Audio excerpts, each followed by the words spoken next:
nó hoang có hôm hắn mi bạt ăn miên tệ mẹ nó cháy mắt nó chừng chút cắn cho nó hả nó ní ạ nó không biết nó tức á nhìn được này nó sờ bò phải tiếp tiếp nữa có chặt say anh ơi mình ra tập bọc tới à chả hàng cá chả hàng này người ta hơi thịt chay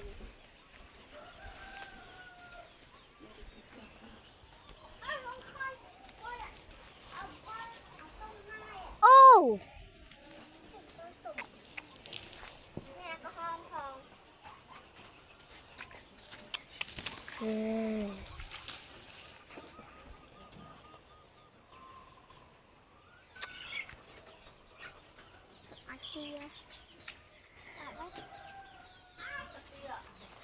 này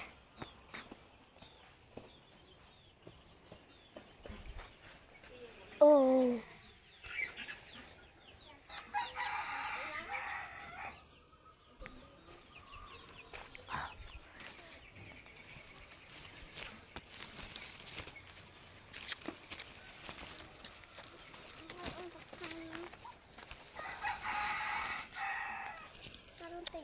này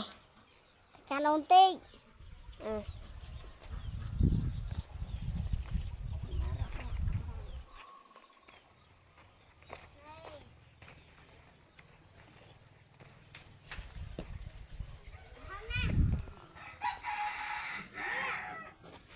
chốt đai vô tục má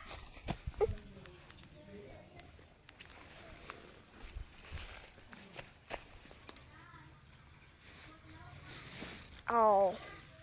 ôi trong kho A con lấy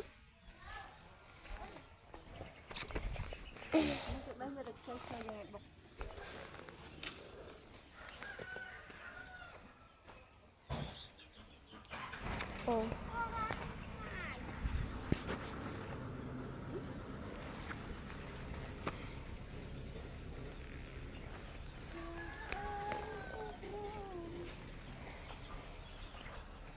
cho cái chuyện dây muối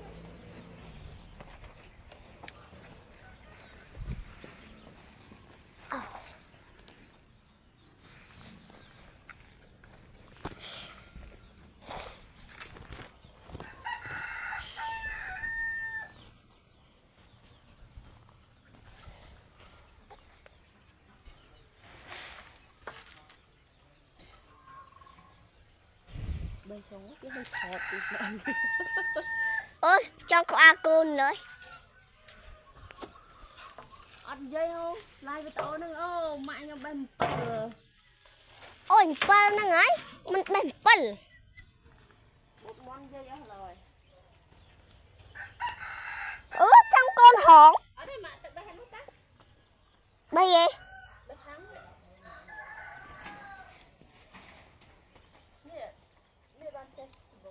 chó nó ra khăn đừng bẩn luôn bẩn nó ngay chó cũng đại rồi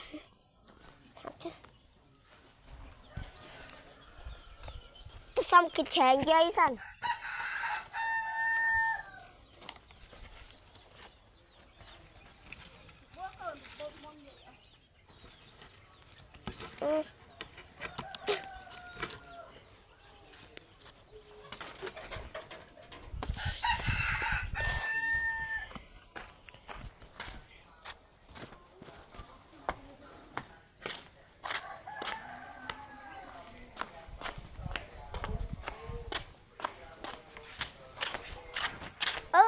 vô cái chèn nát cái chèn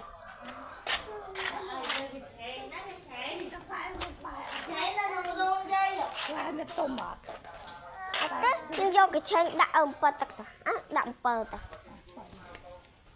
u Ủa, cái thế nhàng phơ. các bạn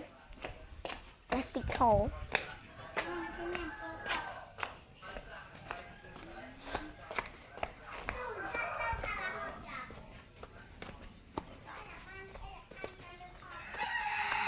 nhưng mà cái trời má ơi ừ.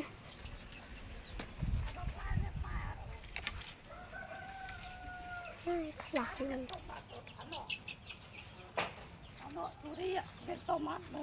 Nhục bè đa tá luôn nè khi khla có hôn khla ha khla khô ha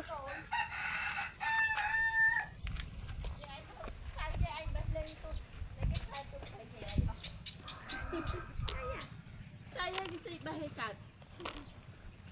chỉ đưa bao tí ngạnh xài đúng nhưng mà ở hộp Cái thế này, 200 nương chắc ạ. Bao nhiêu ạ? ồ Bây giờ đang bị thọt bật ô cả áo. Bạn mình hát này là gì mới. Nó. Ôi.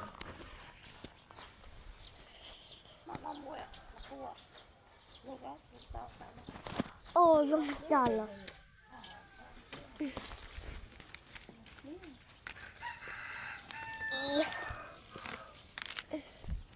chụp đây bây giờ nào cái chân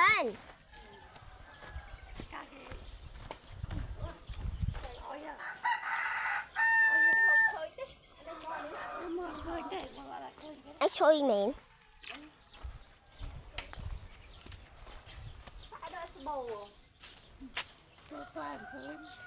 ấy mà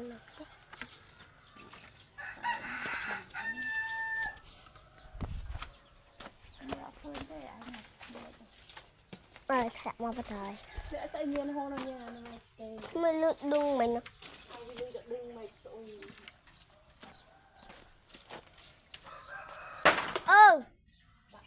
bạc tích á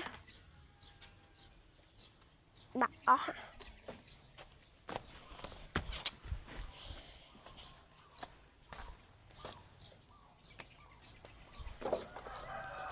oh no no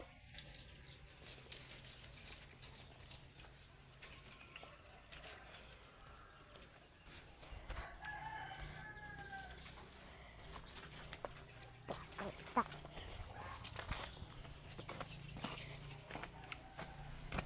Ôi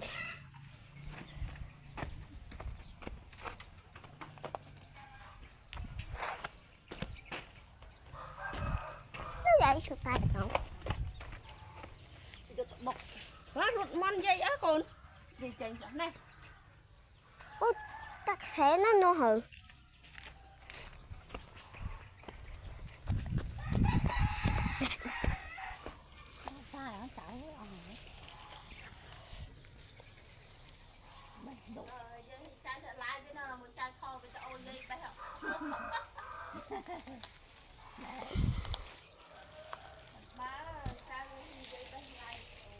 Ê, đòi lấy gì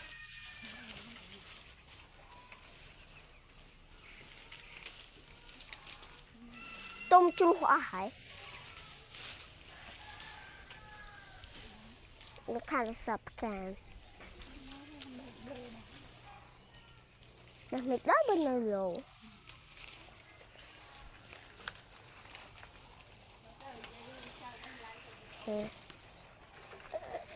Dơi gì vậy mà này rồi đây mà này nè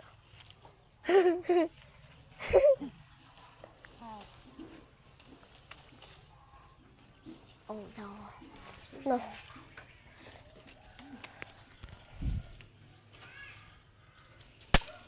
con trai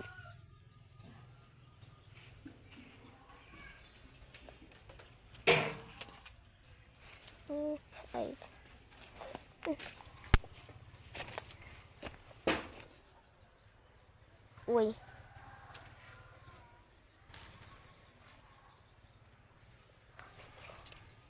nè anh này nhỏ ôi nuôi cá hòm tại bè mình đói tiếp đấy nha đây là đau nha tôi đã la để mà bị khóa mà tại là bị khó nổ nổ lồ nổ nổ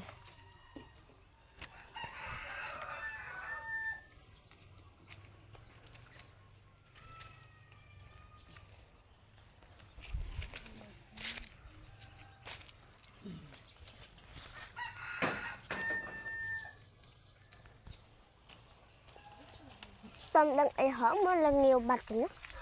tôi về nhà này ấy teh đang teh mau mandai ta so mạnh lắm nhiều bạch lắm đến mọi đây nè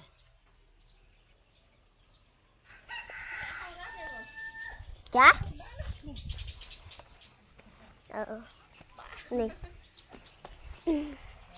lại với tích tích nằm bằng nè và tích tích ở đây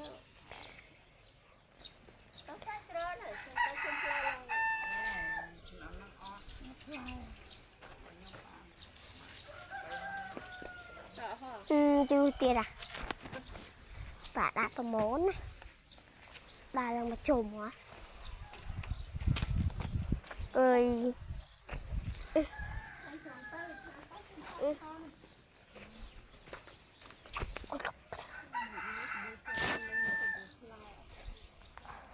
hay